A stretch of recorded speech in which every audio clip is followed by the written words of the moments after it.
I was restocking sweaters when I first noticed an attractive blonde in the new arrivals department of my father's clothing boutique. Being the only employee working on the floor that day, I straightened up to greet her. "Is everything okay?" I asked politely. "Let me know if you need anything." She smiled warmly as she continued leafing through the magazine. I returned to the sales floor, keeping my eyes on the display case. Business was usually slow on weekdays at my father's high-end store, so I was glad I had a customer to help. After about 20 minutes, a gorgeous woman approached the counter holding several dresses in her hand. "I'd like to try these on, please," she asked. "Are the fitting rooms open?" "Sure, right this way," I replied, and led her to a spacious fitting room lurking in the far corner. I unlocked one of the large wooden doors and waved my hand invitingly. "Take your time.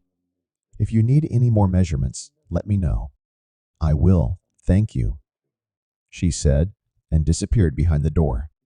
I headed back toward the entrance, absent-mindedly scrolling through my phone. Almost 10 minutes had passed, and the customer still hadn't shown up. I decided to check on her. As I approached the fitting room, I suddenly heard a shrill scream from behind the closed door, followed by hysterical sobs. Alarmed, I rushed to the door and began to pound insistently on it.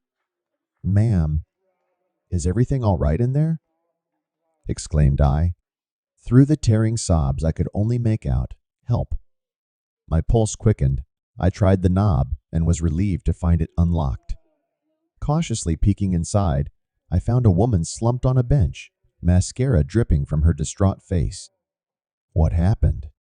Confusedly, I asked, seeing no one around. "Are you hurt?" Noticing me, she raised her head, eyes flashing anger and disgust.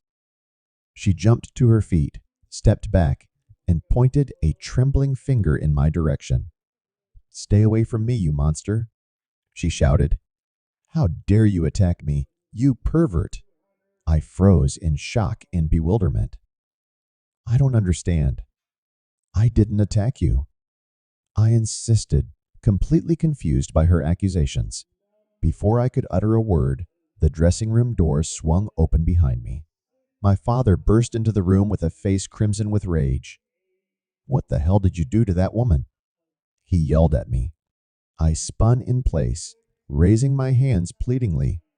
"Daddy, I swear I didn't touch her," I pleaded desperately. But he wasn't listening. The blonde flew into my father's arms, sobbing about how I had followed her into the dressing room and tried to attack her. With each venomous statement that came out of her mouth, my father's expression towards me grew more and more grim. "You're done. Do you hear me?" he spat out in disgust, shoving me to the floor. "I will not tolerate sexual predators on my staff. Get your stuff and get out." I stared between them in horror, protest lodged in my throat. The woman continued her Oscar-winning tantrum, claiming I had ripped her dress and groped her. As my father loomed over me threateningly, I ran out of the store in shocked humiliation. Behind me came his voice promising the woman monetary compensation for my assault. I jumped out of the boutique in tears, the bell on the door jingling violently. I couldn't realize what had happened. In a matter of minutes, a random customer had completely destroyed my credibility and livelihood with her false accusations. And my own father had not hesitated to condemn me. As darkness fell, I wandered aimlessly through the city streets, feeling overwhelmed. I replayed this strange incident over and over in my mind, trying to make sense of it. Where had I gone wrong? How could my father so easily believe this girl and not his own son?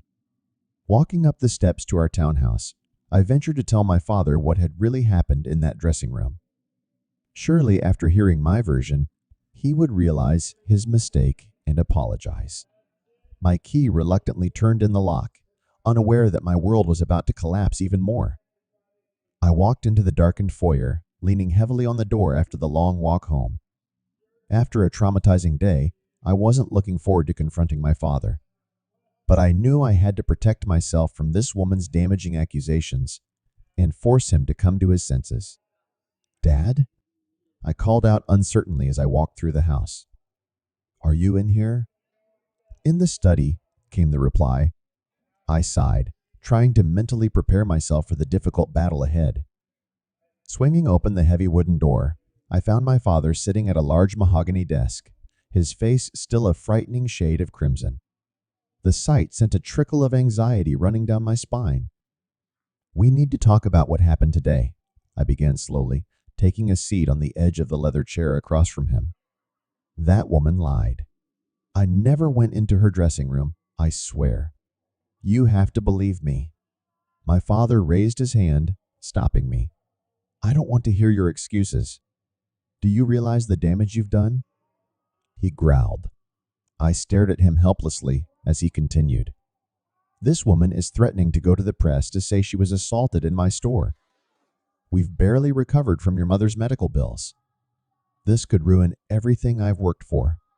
His words sounded like a slap in the face as he turned to my mom, and I was still reeling from her recent passing.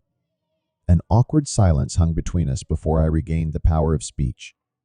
"My mom at least listened to my point of view," I said accusingly, unable to hide my resentment. At the mention of her, my father's face contorted with a strange mixture of grief and anger. He seemed to be immersed in an internal struggle for a moment before his expression turned rigid again. "Get out," he said sharply, making my heart drop into my stomach. "What?" I stammered. "You heard me. I want you out of this house by tomorrow." I sat stunned, speechless for a long minute, my pulse thudding in my ears. His words couldn't be real. After everything that had happened today, now my own father was kicking me out of the house and I had nowhere to go? You don't mean that," I whispered desperately. "Don't I at least have a chance to explain myself?"